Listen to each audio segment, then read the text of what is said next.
Morning, y'all. I am sitting here folding laundry on my living room floor while my two toddlers play in the basement. And I'm just sitting here thinking, this is when I get all my best thinking done. I was thinking how I've been getting a lot of questions lately as I share more and more of my events and my portraits through Instagram, Facebook, even YouTube. I have other artists reach out to me who are looking to get into this exciting, fast-paced field of live guest painting.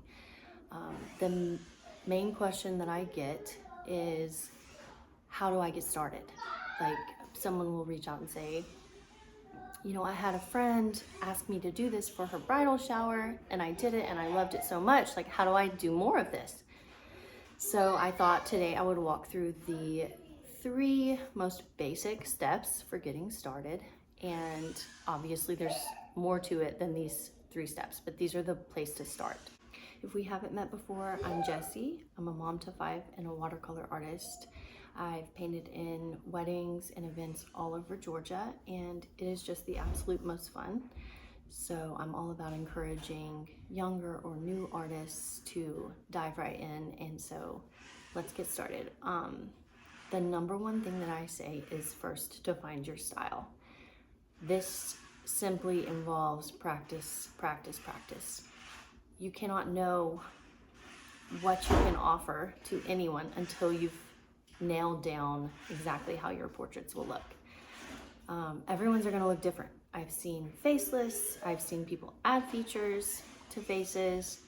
I personally like them without. I feel that when the facial features can make the people look a little bit cartoony, but that's what some people want. Some brides will actually specifically request faces, so I might not be the right fit for that person, and they're gonna be looking for somebody else, someone who can offer something different.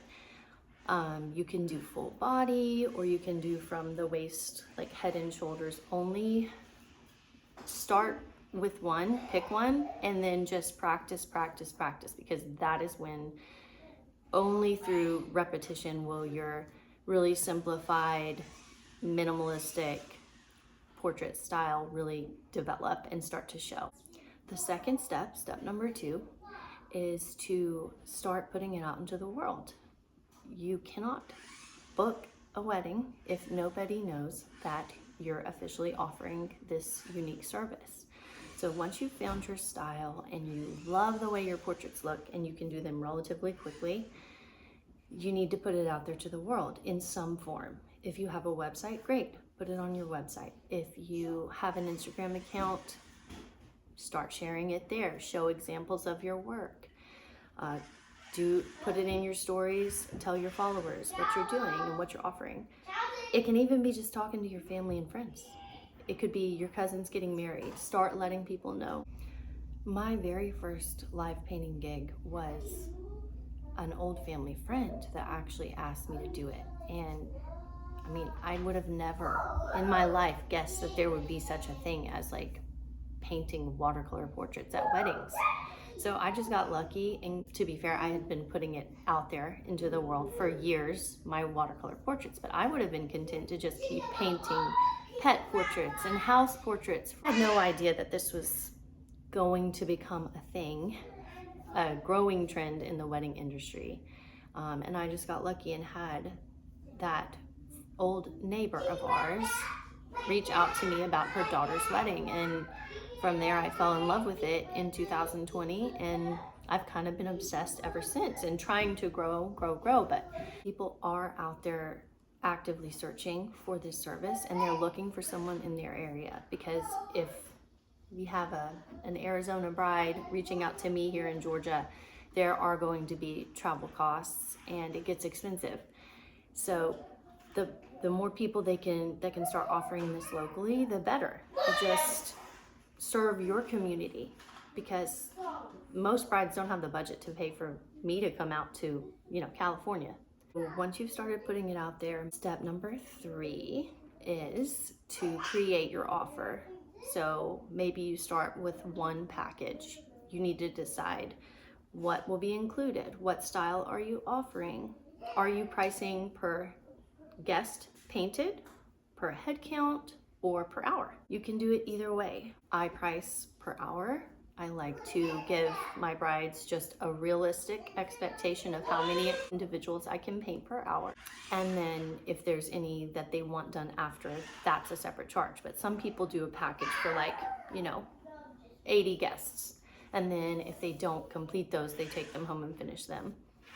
That's totally up to you, but you have to create an offer first, because there's going to be a lot of back and forth communication with any potential clients about what all is included.